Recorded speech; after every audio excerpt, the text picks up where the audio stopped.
ইলেকট্রনিক্সের শুরু হয় ট্রানজিস্টর আবিষ্কারের সময় থেকে।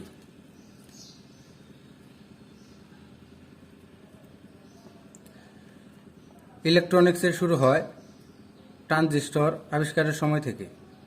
ইলেকট্রনিক্সের শুরু হয় ট্রানজিস্টর আবিষ্কারের সময় থেকে।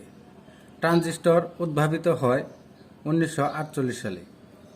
ট্রানজিস্টর তৈরি করতে প্রয়োজন হয় সেমিকন্ডাক্টর, অর্ধপরিবাহী। ট্রানজিস্টর তৈরি করতে প্রয়োজন হয় সেমিকন্ডাক্টর, যা অর্ধপরিবাহী। ট্রানজিস্টর ও মাইক্রো সার্কিট প্রস্তুতিতে নিচের কোনটি ব্যবহৃত হয়? সিলিকন। ট্রানজিস্টর ও মাইক্রো সার্কিট প্রস্তুতিতে নিচের কোনটি ব্যবহৃত হয়? উত্তর হলো সিলিকন। ট্রানজিস্টরে ব্যবহৃত সেমিকন্ডাক্টরের নাম কি? সিলিকন।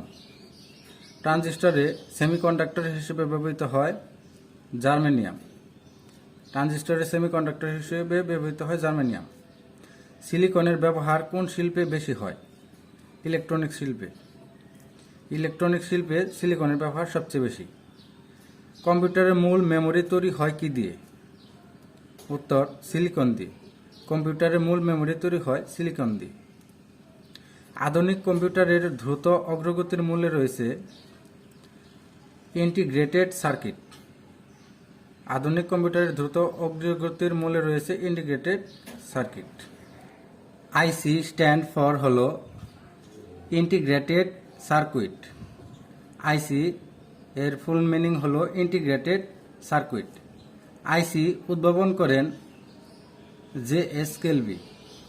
আইসি উদ্ভাবন করেন জে.এস. কেলবি। সিলিকন ভ্যালি কোথায় অবস্থিত? যুক্তরাষ্ট্রে। সিলিকন ভ্যালি যুক্তরাষ্ট্রে অবস্থিত, যার কারণে যুক্তরাষ্ট্র সবচেয়ে বেশি শক্তিশালী। ডিজিটাল ঘড়ি বা ক্যালকুলেটর কালচে অনুজ্জ্বল বা যে লেখা ফুটে ওঠে তা কিসের তৈরি হয় বা কিসের ভিত্তিতে তৈরি? তোর হলো সিলিকন চিপ। ডিজিটাল ঘড়ির ক্যালকুলেটর যে অনুজ্জ্বল লেখা ফুটে ওঠে তা হলো সিলিকন চিপ দ্বারা তৈরি। কোন সালে মাইক্রোপ্রসেসর আবিষ্কৃত হয়? উত্তরটি হলো 1971 সালে।